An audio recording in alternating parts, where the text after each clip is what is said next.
Okay, marami nagtatanong kung anong SIM ang ginagamit ko dito sa aming solar 4G CCTV camera. So ginagamit ko ay Smart kasi ito yung malakas dito sa area. Actually malakas naman yung Globe pero ito kasi yung meron na ako at nagwo-work naman siya. So isa rin laging tanong ay gaano kalakas na data yung nagagamit nitong ating solar CCTV. So yung promo kasi ng ating mga providers, di ba, medyo mahal. So kung gusto mo talaga unlimited data, kung ano yung pinakamalapit na promo, yun na Akmasaya. Pero ang ginagawa ko kasi, ang inire-register ko sa phone ko, personal phone ko, ay yung may shareable data. So ibig sabihin, so kada magla-live ako o kaya review, sa ako magpapasa ng data.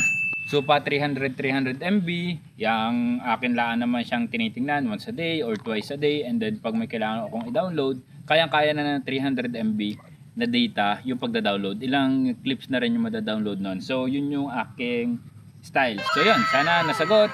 And then yun, kung gusto niyo pa rin itong ating solar CCTV, 4G CCTV na almost 2 years ko nang ginagamit at good working condition pa rin, lalagay ko ang link sa comment.